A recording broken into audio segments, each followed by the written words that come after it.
Welcome, folks. I'm Cheryl Spainhour. I'm a senior journalism lecturer in the Communication Studies Department at UNC Charlotte, and we're pleased that over 400 of you can join us for this hour-long webinar that we fully believe will be a valuable use of your time on this lovely October afternoon.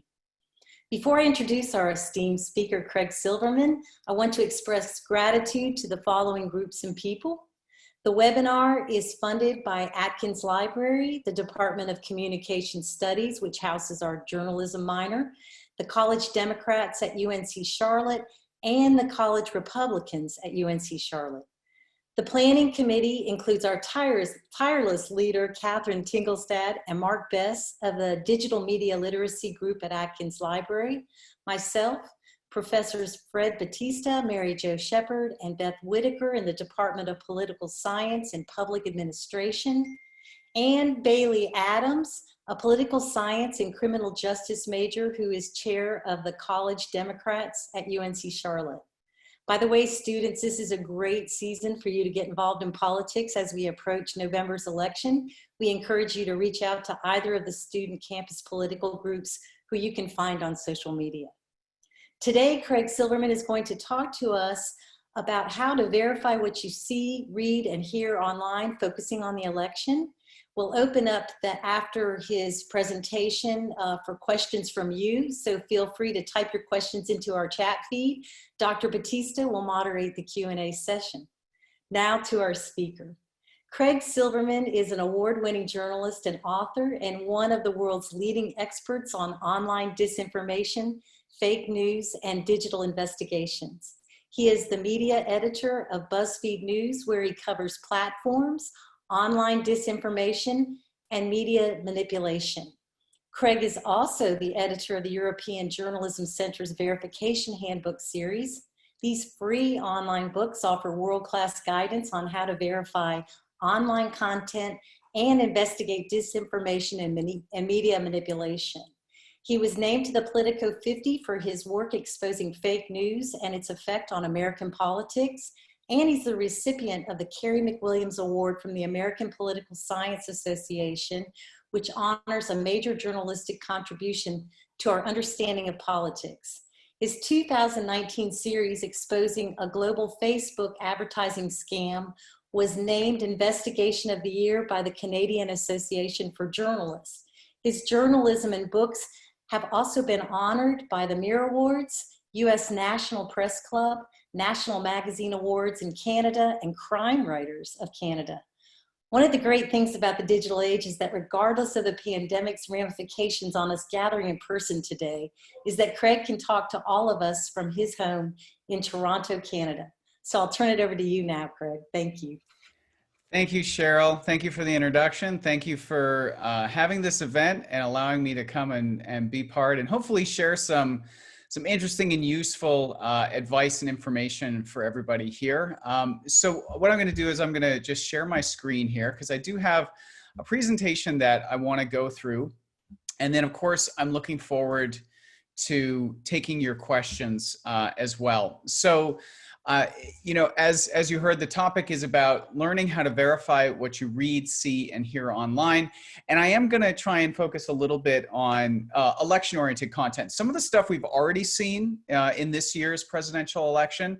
And I'll also take a look back at some of the work we did in 2018, some of the kind of mis and disinformation that we saw then as well. One of the things that I want to make you aware of off the very top is that there are two free resources for you that I encourage you, and I've created these short links for you, bit.ly/vhandbook and bit.ly/verification tools and tips. The Verification Handbook, this is the latest edition of this series that you heard Cheryl mention. This is a free online book. You can read it online or download it as a PDF. And I recruited some of the best researchers and journalists who do work in this area to offer hands-on advice. So you can learn a ton if you read this book.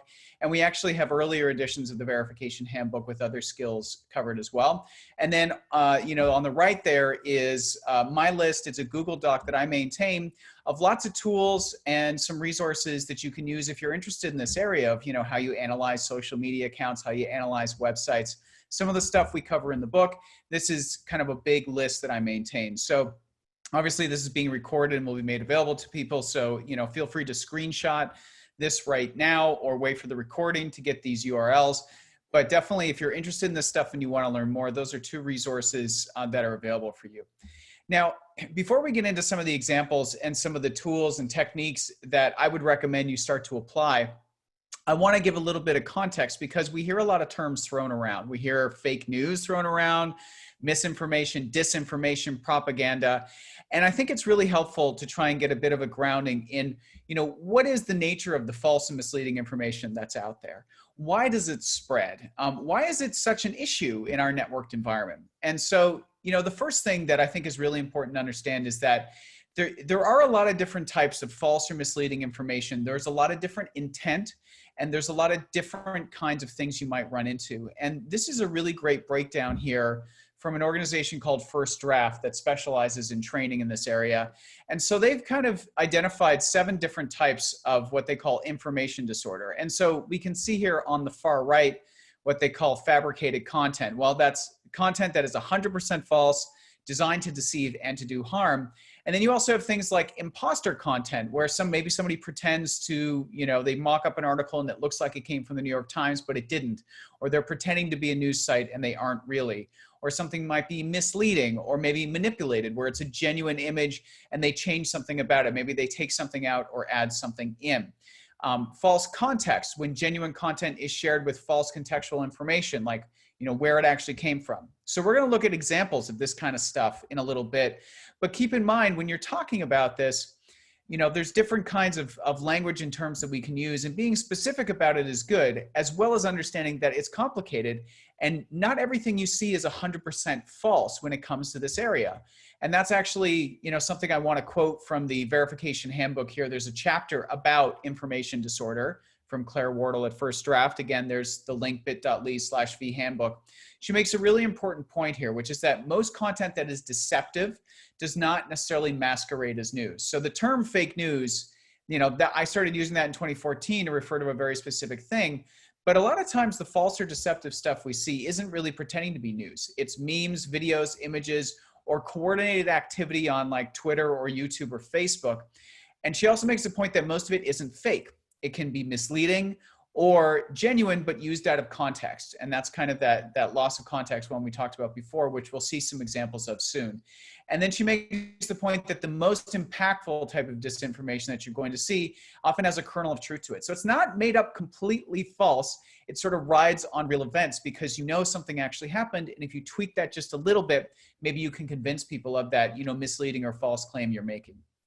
Another thing that is really key to understanding this is, separate from the technology or products or the events in news, a really big factor is us, human beings. Polarization, us having people who have strongly held, say, political views, people who have bias about, a certain worldview. We all have these things. There are certain topics where we have very strongly held views, where those views are maybe aligned with our personal identity. And when that's the case, it's very hard for us to let those views go. And it's easier for us to receive false or misleading information that aligns with those views. So it's not really about, one particular political party or a political affiliation. This is actually about human behavior. And while at any one time, maybe you see more false or misleading stuff coming from one political party or what have you, based on the events of the moment, the reality is that we are all susceptible to this stuff. We can all create and spread this stuff, either consciously or unconsciously, and we can all receive it at different times. So understanding that is really important. This is a great quote that kind of encompasses a piece of this, where it says that humans are quick to develop an irrational loyalty to our beliefs, and we work hard to find evidence that supports those opinions, but we also work hard to discredit, discount, or avoid information that does not. So we're very receptive to stuff that goes along with existing beliefs and views and bias. And it's not even that we ignore the stuff that goes against it. We actually will work to discredit it. And the last thing to know about this is kind of an unconscious process. You have to start to recognize your own behaviors and your own reactions to information you're receiving to start to see that there are times when you just naturally want to believe something, even if maybe the evidence isn't there. And that's one thing to be aware of and start to try to notice within yourself. The other thing that is a big factor here is, of course, this new networked digital media environment that we're in. And one of the things that characterizes it, apart from the speed at which information travels and the easy availability for anyone to publish and potentially receive a large audience for that piece of content or information, another thing that characterizes it is how easy it is to manipulate this environment. So here's what I mean. This can be things like, it's very easy to buy Twitter accounts or other kinds of social media accounts in bulk and use them as a network and push things out, or just use your own fake account. It's really easy to buy social media engagement. There are tons of places online where you can buy followers and likes and shares and views and all of those kinds of things. And I usually like to pause at this point and note that this is not a how-to. I'm not encouraging you to do any of these things. They are against the policies of the platforms, and they will get you kicked off of them. But it's really easy, and there is an industry around selling these services and delivering these services. An example of this kind of thing and a layer of sophistication that can happen is this Instagram image here. So, it's a beautiful black square, right? But when you look at the interactions to it, something seems a bit weird. You see that it's got more than 1,500 likes. Seems a bit high for just a blank square. And my favorite comment is, I like the colors used for this photo. So clearly there's something wrong here. There's more engagement than it should be getting. And the comments, they're in more than one language, and they seem to be disconnected from what's actually going on here. So the deal with this is that it's not just a case of fake comments and fake likes. There was a service that people with a real Instagram account, real humans with a real account, could sign up to, and they'd hand over their login credentials. And when someone else came along and paid that service to get engagement, the service would use those login credentials to have real accounts put fake engagement. So it's not just a fake account doing fake engagement. It's a real account from a real person, but that is being automated and controlled to deliver fake engagement. And so things can get actually quite sophisticated. That's, can be hard to identify what exactly is going on. Another example, I'm sure you probably shop on Amazon. I'm sure you look at the stars, maybe look at the reviews, right? Well, there's an entire industry of, compensated and fake reviews on Amazon and on many places, whether it's Yelp or others as well. On the left, you see here, somebody who is selling a product on Amazon. They're offering the free product, in this case, a posture corrector, plus a $10 Amazon gift code. If you buy the product with your Prime account, you receive it, then you write a positive product review with a couple of images of the actual product. Then they will send you the gift code, which gives you the money to reimburse for buying the product and an extra $10 for you. So that's to get compensated reviews. On the right-hand side, we've got somebody who's saying, I need to get some people to do fake reviews of a competing product. So they want the competing product to get 1-star reviews so that it slides down lower in terms of the search results. So the manipulation happens kind of in both ways. Another thing that is really concerning about our information environment, and that is increasingly a source of false or misleading or inauthentic content online, is the fact that mis and disinformation are often created by professionals or dedicated entities. So I talked about the industry around manipulation. Well, that goes hand in hand with an industry that some people call, dark PR, where basically professional PR firms are paid to run and create fake accounts, are paid to spread false and misleading information. We did a story earlier this year where we looked at times when the platforms like Facebook and others had actually attributed an information operation to a public relations or marketing firm. What we found was a massive spike in 2019 that you can see here in this chart. And part of that is the awareness of these platforms to now actually do these investigations. So there were probably more of these firms doing it back in 2018, 2017, but in 2019, they're catching a lot more of them. And we're starting to see that this is actually a kind of global issue. Here's an example of what I'm talking about. Just a few weeks ago, Facebook announced that CLS Strategies, a DC-based PR firm in the United States, had been running 26 Facebook accounts, 46 pages, and 36 Instagram accounts that Facebook said were inauthentic because they were being used to target people in Bolivia, Venezuela, and Mexico. So they were creating these pages, pretending to be kind of based in these countries, pretending to be authentic, and then pushing political messaging based on whoever the client was and what they wanted. There were over 500,000 followers across the pages, and they spent more than $3.5 million buying Facebook ads to promote this content. So they put real money into this inauthentic content. And this is something we have to contend with in our information environment now. And this was the first time Facebook had announced a takedown of a US firm, but it's announced takedowns of firms all over the place. And so this is actually a global problem. To kind of recap here, some of the key things that we see for successful mis or disinformation. And by the way, you're going to hear me use both of those terms, misinformation and disinformation.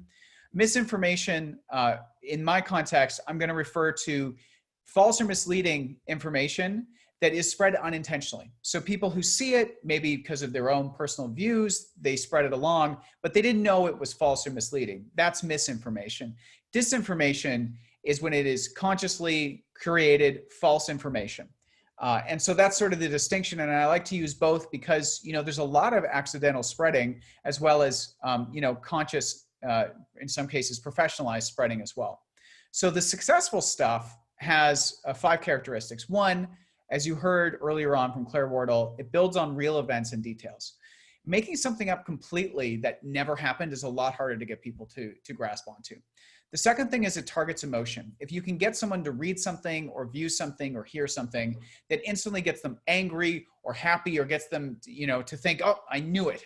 That's the kind of thing that instantly makes their skepticism recede, and they become much more receptive to just accepting and then potentially passing along that information. So emotion is a key piece of this.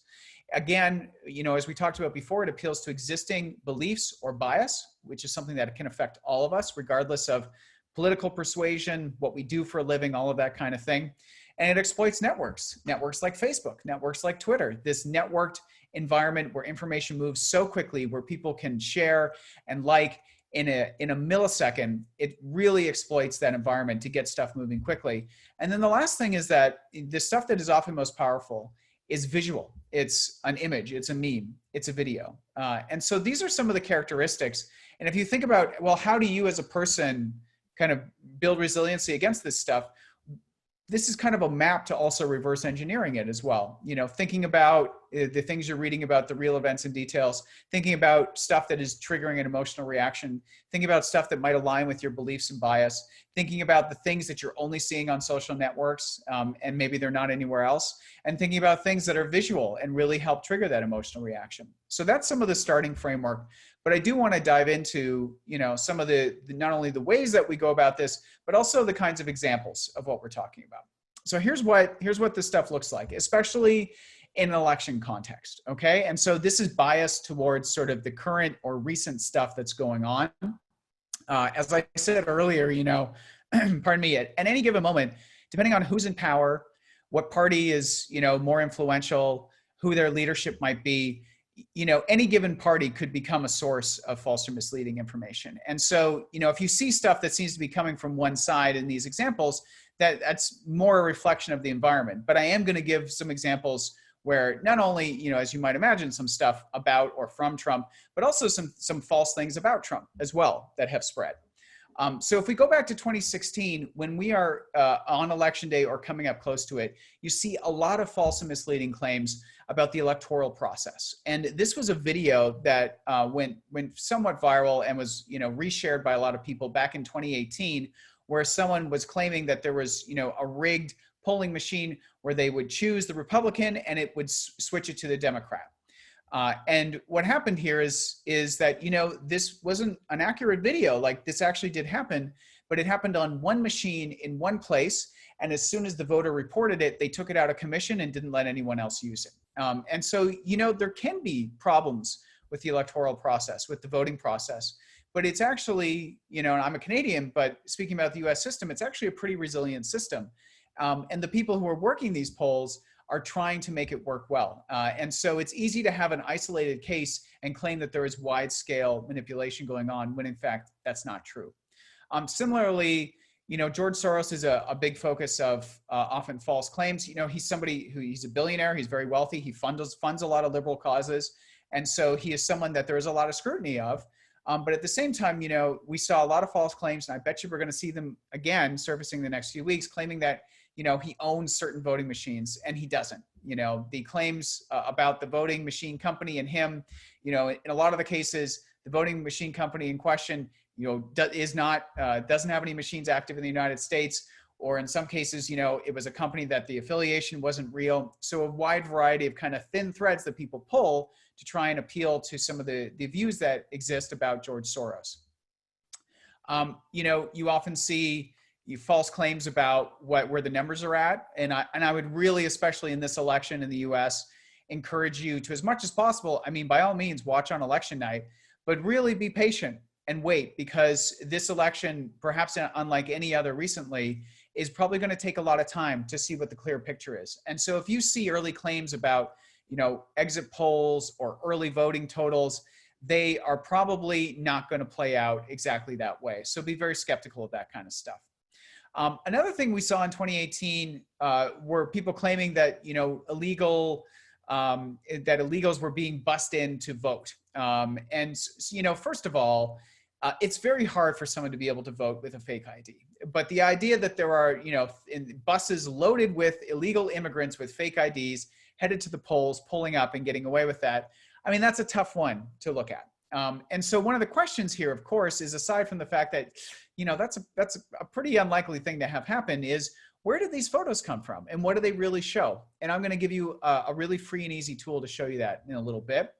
And this was also from 2018, you know, again, claiming that two buses near the Texas border stopped. They had Beto signs. This is when he was running for Senate, I guess against Ted Cruz, full of illegals. Each had $100 and they were headed to the polls. It's very specific claims here, but of course, there's nothing in this tweet that backs it up. And when I actually called this guy and asked him, you know, where he saw this and what was going on, I mean, he said he had just heard it from someone else. He couldn't tell me where it came from. It certainly wasn't something he'd seen. And and I remember, and I might get the quote wrong, but I remember one of the things he said to me was, "Hey, it's fake news, right?" Sort of saying like, well, you know, this is the way things are.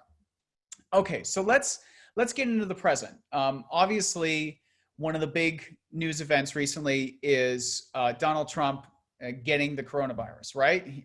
And so one of the fake things that started to circulate on Twitter and elsewhere very soon was something that was claimed to be a fundraising email from the Trump campaign. In this case, you know, it's saying they've tested positive, and, you know, and asking you to donate. And so, you know, what this was trying to do was obviously paint the Trump campaign as a very, you know, tasteless, money grubbing operation that, oh, you know, within hours of the president and the first lady being infected with COVID, they're trying to raise money off it. And this was just, you know, an email. Somebody took the logo, they wrote the text, they doctored it up and put it out there. And at first glance, there were a lot of people who were willing to believe this, right?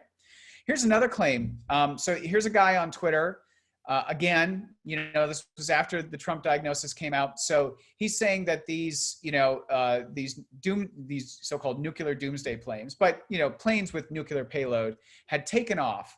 And he's claiming that there is a connection between Trump testing positive and, you know, these heavily armed flights taking off. And so you can see from this Twitter account where, you know, he has a screenshot that, yes, okay, these are actually, you know, military planes taking off.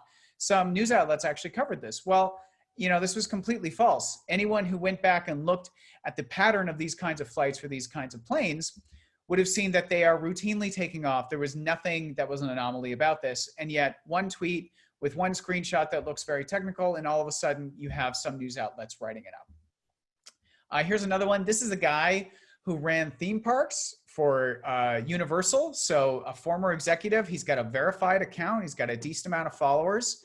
And the verified account, by the way, you can tell that from the check mark there.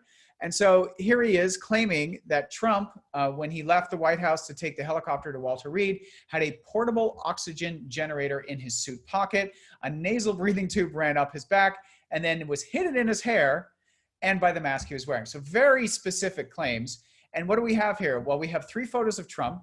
We have somebody who circled a bunch of things on it and claiming that that's what this shows. I mean, there's absolutely no evidence here to claim this, but this guy ended up, you know, getting a lot of attention for this. And there are absolutely people now who believe that Trump had a portable oxygen generator when there is zero proof. These photos are not enough to actually claim that.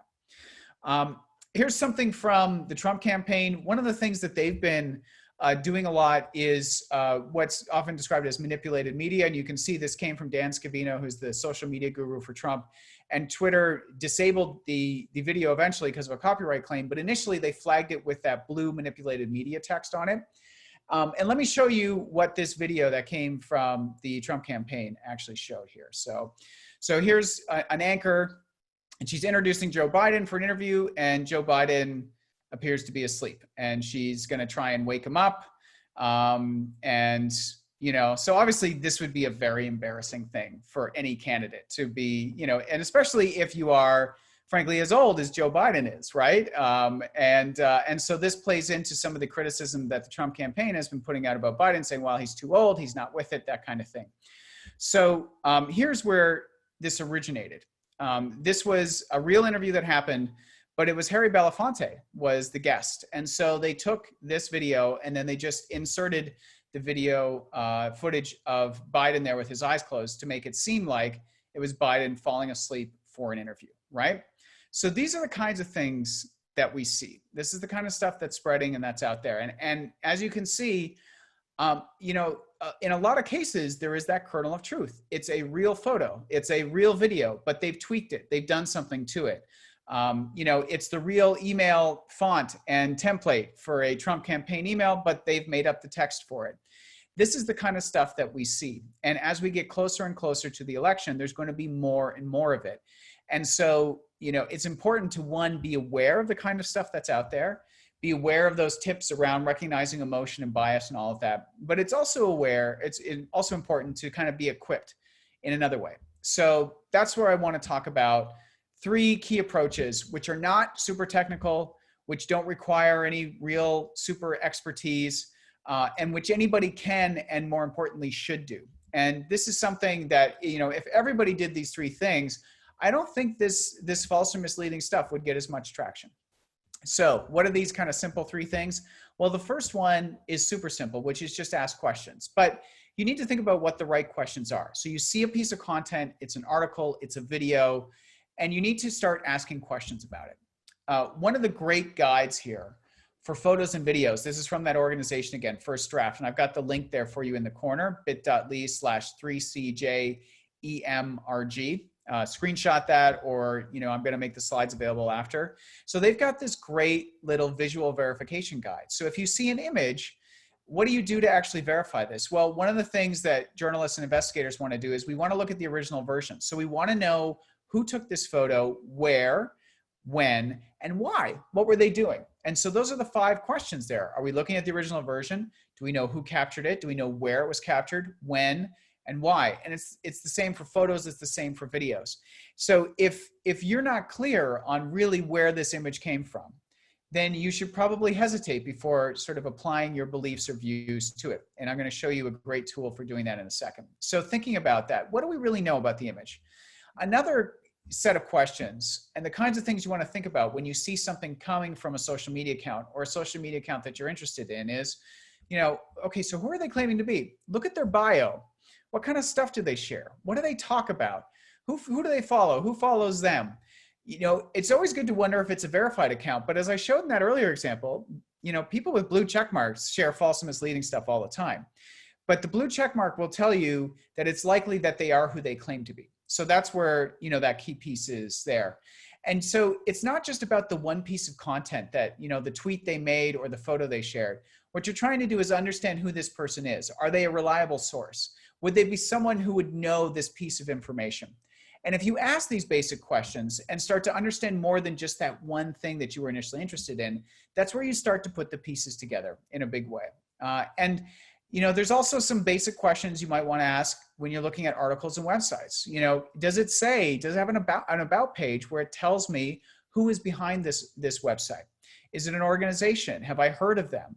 Are they being transparent, or are they hiding information about who runs it? Because if there's nothing on the about page to tell you who's running it, that's probably something you want to be a little bit wary of. You know, the other piece of it is when you're reading an article, you want to understand what the claims are. There's a reason that article was written. it's conveying some type of information. And so the key is, well, what are the big things that this article is claiming? Are those claims coming from named people? Are they backing it up by citing, statistics from reputable agencies or departments? Are there multiple people quoted in an article backing this up? If I go and I look elsewhere, am I going to find other articles that have the same information? These are some of the really basic things that anybody should do when they're confronted with information. And it's all seems pretty simple and obvious, but the key is, do you actually do it in the moment or not? And so I want to show you a really basic technique for helping you remember to do this. And it's called lateral reading. It's a very simple idea, and it's kind of encompassed by this study that was done at Stanford a few years ago. So Stanford took a bunch of professional fact checkers, some professors, and some students at Stanford, and it sent them to these two websites: the website for the American Academy of Pediatrics and the American College of Pediatricians. Okay, and it said, look at these two websites and tell us which one you think is the more credible medical organization. And everybody, the students and the professors, got it wrong, except for the fact checkers. The fact checkers got it right. They were able to identify which of these two organizations is a medical organization and which is an advocacy organization. And to give you an idea of how the fact checkers would do this, they used lateral reading, which meant they didn't just look at the website. Because if you look at the websites and you read the about pages, you get certain information, but it doesn't tell you the whole story because it's the information that they want you to read. And so, for example, if you did a simple thing, such as going out of these websites, meaning moving laterally, and went to Google and you Google the names of these two organizations, you would see some really instructive results pretty much right away. So on the left, for the American Academy of Pediatrics, right at the top, we see a bunch of scholarly articles there. So this suggests that they are producing research, and it's being indexed by Google Scholar, and it's showing up in what appear to be reputable journals, right? And then what we also see are some other basic information about them. They've got a section there on COVID-19 planning, so they seem to be offering some advice. But you've also got, Google does this often, this questions thing there. People also ask. You could look at some of the answers to those questions as well. And then if we look at the American College of Pediatricians, we don't see scholarly articles. We see information about it where people are talking about it being an advocacy group. They're saying it's an anti-LGBT group. Now, regardless of your view about that issue or their stand on that issue, there is a difference between a medical organization and an advocacy organization. And so in a lot of cases with the professors and with the students, they read the websites and they thought the American College of Pediatricians was the medical organization and the more credible one of the two. In fact, it is an advocacy organization. It has a very specific point of view, and it is not a general medical organization producing medical research and guidance. So that is a really simple example of lateral reading, which is you just go beyond the post or the article or the website that is in front of you. You consult other sources and you seek context. And by doing that, you kind of get lots of different information to compare and contrast that thing in front of you. The way people go wrong is they don't do that extra piece of stepping outside that thing that made them angry or made them say, I told you so, and seeing where else it might be coming from. And if you have certain sources you really like, you could consult those. If you're not sure, you could go to Google News and just type in, the topics or the claim and see who else has been reporting on it. And so it's not about telling you, these are the good websites and these are the bad websites. These are the good news organizations. These are the bad news organizations. It's about empowering you to go out and to compare and contrast and think about it in a factual way of who is actually presenting the best evidence. So some of the basic tips for doing this, again, if you're reading an article or there's a claim that someone put on Twitter, if it's a really newsworthy claim, there would probably be a result for it in Google News. So going to Google News and searching and seeing what a wide variety of news websites say about it is a good thing to do. One of my favorites is if there is a quote or a key claim, if you put that in a quote and throw it into Google, maybe you're going to find other places where that quote was repeated and maybe there'll be more information about it. You can also think about, is there a key person in this claim or in this article? Are they claiming something about Donald Trump? Well, If they are, then it's probably going to be covered by a lot of people. And if you were to simply go and search for the latest news on Trump in Google News or elsewhere, you'd probably see some information about that if it's actually a real report. And then also, if you're interested in a particular person or an account, don't just look at their Twitter account, even if that's the place where you found them. See if you can find them on Facebook, on Instagram, and other places, and compare and contrast what's there. Or if you can figure out that they're only in one place and what that might mean. So these are really basic, straightforward approaches. But this is really one of the most powerful things that you can do. And I think people discount this because they think, well, it's obvious. I mean, of course, I'm going to look for other places. But if you don't actually do it in the moment, if you don't train yourself to sort of say, okay, I've got this thing in front of me, now I'm going to see what else I can find out about it. It's very easy for you to quickly hit that like button, that share button, and then it's gone. It's passed on to other people. It's gaining more attention. And for you, you've kind of taken your action and you're not as inclined to go and look elsewhere for it. So it's really, really a simple but powerful technique. All right, so the last area here are tools. I've got that Google Doc, which has a huge list of tools in it. And some of them are really fun and cool. And the verification handbook gives you step-by-step use for a lot of really useful and interesting tools if you are passionate about kind of digital investigations and verification. But I'll tell you, there is one tool that is probably the most powerful one out there for this area. And it's because so much of the mis and disinformation we see is visual. It's a photo or it's a video. And so there's a great free tool out there that can help you very quickly get an answer a lot of the time, I'd say like 90% of the time, about where that video or where that image really came from and how long it's been online. Okay, so let me give you a case study. Do you remember the buses full of illegals and what we were talking about there? So we've got these two photos here. They're claiming that this was happening on election day in 2018.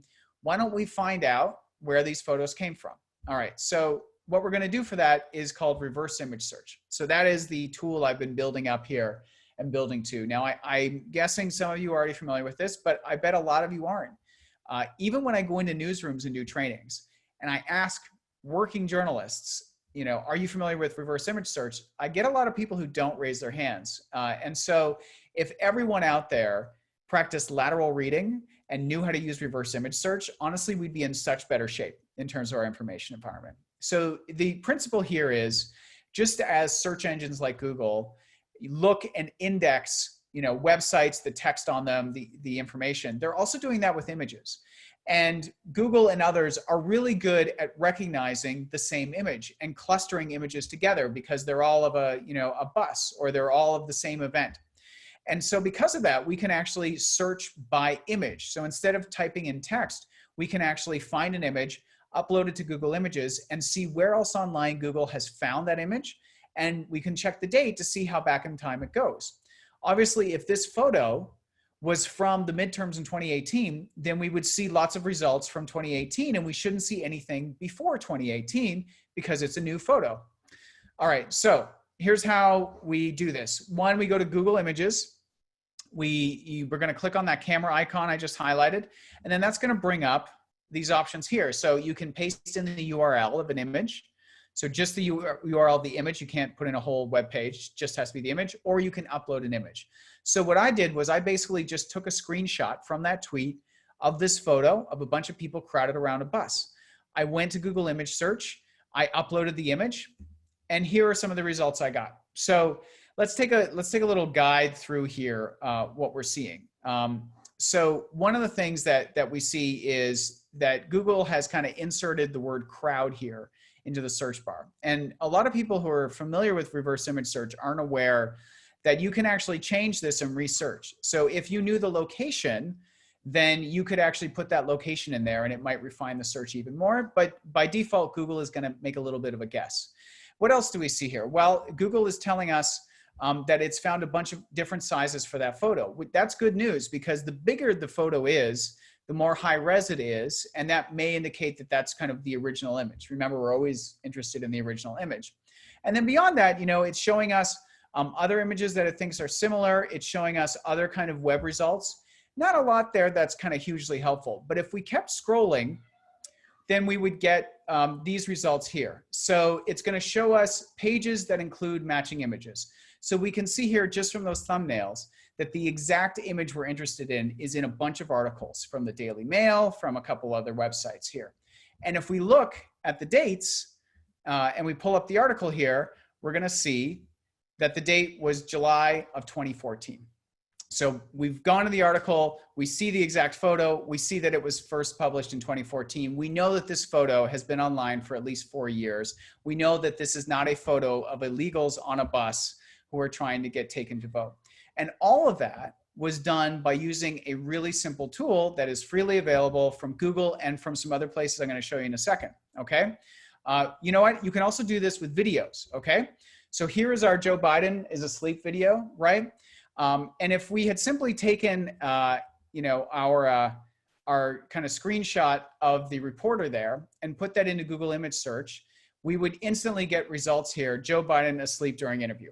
Because so many people had written about this, by the time I searched on it, it's giving us amazingly accurate results. It's guessing that this is no longer about Harry Belafonte falling asleep. This is about the false claim that Joe Biden fell asleep during an interview. And so that's important to remember that if you have a video you're interested in, you can take a screenshot of a frame in that video and reverse image search that as well. Even easier, there's a great tool called InVid. This is a plugin for your Chrome web browser, and I've put a link there to it, bit.ly/3ctqsim. This is a whole range of tools that you can click on the button in your browser, and it will do things like extract those frames, those screenshots from a video. So that's the keyframes thing there. If you have a YouTube video you want to get thumbnails from, just reverse image search those. You can put in that YouTube URL, and then it's going to give you a bunch of options to quickly reverse image search, not just across Google, but across a bunch of other services that do the same thing to give you lots of results to look at. And it also has tools like a magnifier if you want to look at an image up close. The really cool thing is if you install InVid and you come to an image, so you can right click on an image, and what's going to happen is on any image that's in your web browser, it's going to pop up this menu there. And so you can see here, this is the fake news debunker by InVid. And it gives us the options here to put this image in the magnifier, to throw it into a forensic analyzer, which honestly you need to be trained on to use, but if you want to read up on that, you can. And then it gives you the option here to image reverse search across all of these different search engines. So you can search Google, you can search Yandex, which is a Russian search engine that is extremely good, especially if you're searching a face, as well as Bing, TinEye, and Baidu, and even on Reddit to see if it's been on Reddit. So if you install that Chrome plugin, all of a sudden, all you ever have to do is right click on any image you're interested in, and instantly you can reverse search it across any or all of these places. And again, if most people knew to see an image, and if they were, were trying to find out more about it, to do that quick reverse image search, our information environment would be in a lot better shape. Okay, so to quickly recap the three things here, the first was asking questions. Where did this information come from? What are the claims? Where is this photo from? Is this account verified? How long has it been online? Does the information it's sharing align with who and what it claims to be? Asking basic questions rather than instantly deciding something is true, deciding something is false is going to be really, really important. And then the second thing is lateral reading.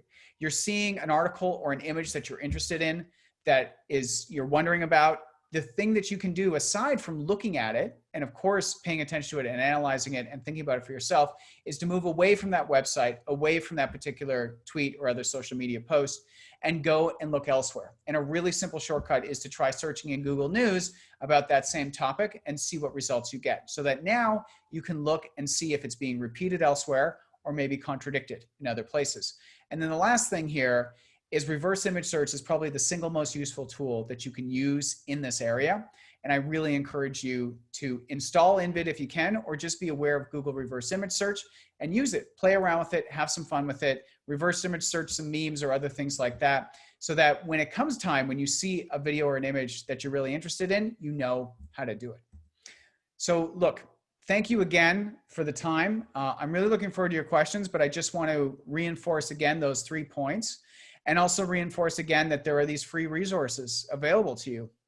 There's bit.ly/V handbook, which is this free online book. You can also download as a PDF. This is great, great hands-on advice about investigating websites, social media accounts, online ads, all kinds of things.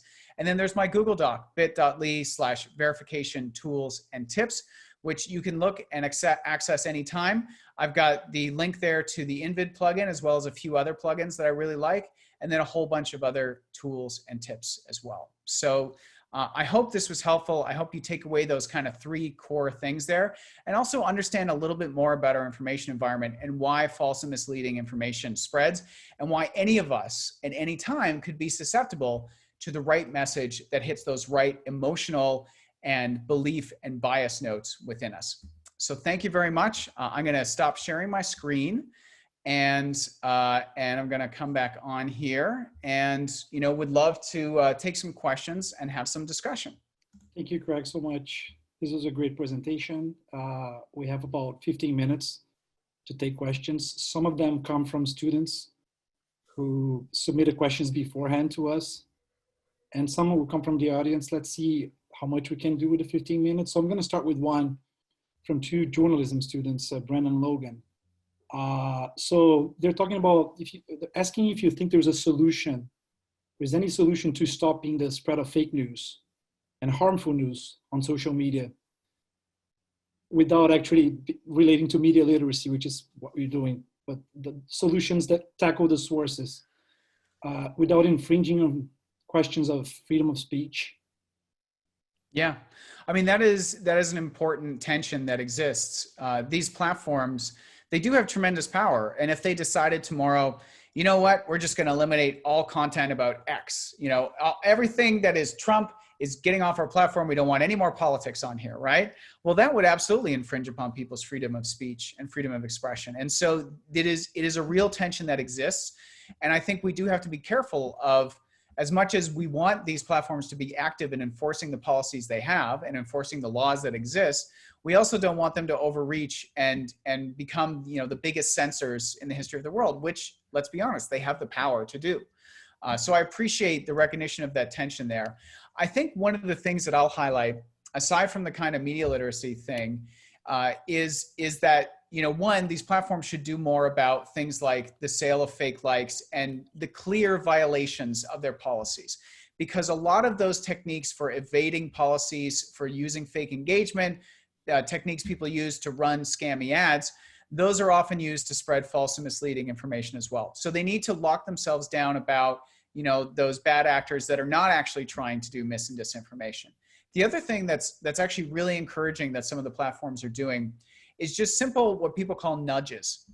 So I don't know if you've ever had this happen to you on Twitter yet, because they're rolling it out to more people. But if you're on Twitter and somebody you follow tweets a news article and you retweet that news article without having opened it to read it, Twitter might actually flash up a little sign saying, hey, sometimes headlines don't tell the whole story. Did you want to read this article before you share it? And so this is a nudge to remind people that, sometimes headlines might be misleading. Sometimes, even though right away you're just wanting to spread this, you didn't actually read it. So maybe you should read it and see what you're spreading, because the idea is to have that kind of thoughtful approach to what is being spread. And so this is such a simple thing, isn't it?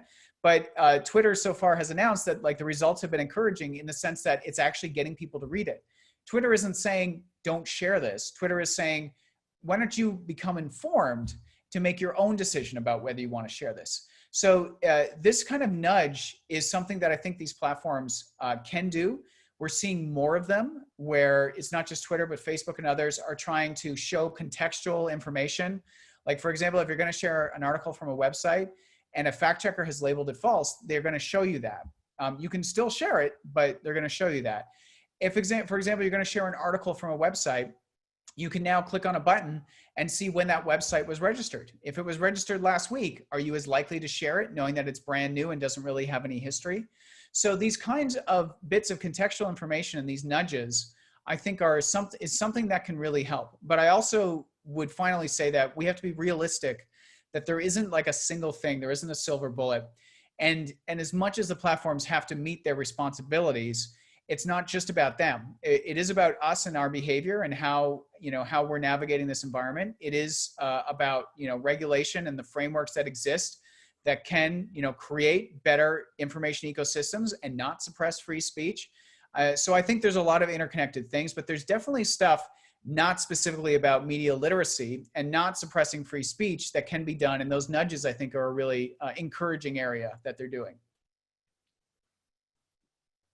Great. So I have actually 3 questions, one from a student and 2 from the audience, and they kind of touch on the same topic. So I'm going to shoot out 3 to get your reaction. So there's one question from Kala, who's a journalism student. She's asking if it's possible that sometimes fake news is intertwined with real news so that fake news is overlooked. And we got a second question from Ogi saying that all major news media outlets have been caught at some point misreporting, misleading. So how can we trust them now? So that's summarizing his question here. There's a third one, similar from John Clemens. Why aren't more newsrooms and journalists using these tools and methods to prevent taking the bait and publishing mis or disinformation? So the 3 are somewhat related. Yeah, look, I mean, the point about there is no newsroom that has never put out something that is false or misleading is true.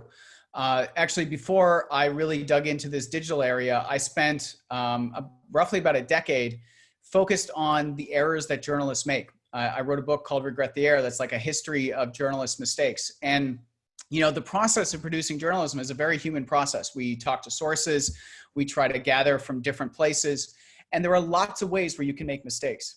And the vast majority of the mistakes that journalists make are unintentional. And that's not to just excuse them away. You know, we should reduce as much as possible all the mistakes we make. And there are absolutely times where maybe a journalist is rushing because they want to be first, or maybe they do a story because it's gone really viral. They think it's going to get a lot of traffic. There are incentives and behaviors that exist in newsrooms that can often cause false or misleading information to end up in articles. And yes, there have been times in history where there were journalists who actually made things up, made up sources, made up quotes. You know, my experience of basically being one of the only, if not the only person who was tracking the data around this for a long time, found that those cases of the really, you know, the clear, rampant, knowing falsehoods, they're the exception, but they're incredibly damaging when they happen. I mean, they tar the whole newsroom, don't they? And so, you know, how do we deal with this? Well, journalists understand that there are so many ways that we can go wrong in a story. And one of the ways that journalism has dealt with this really for centuries in the United States is to basically make what I call the contract of correction, is to say that when we make a mistake, we will be accountable and we will fix it in the article. We will acknowledge that we made a mistake. So we won't hide it. We will acknowledge it, and we will do everything we can to prevent them. And that willingness to admit mistakes is kind of an interesting paradox of trust, where the more human you are, the more you're willing to acknowledge that, look, we know we're not perfect, but here's how we're going to handle our imperfections.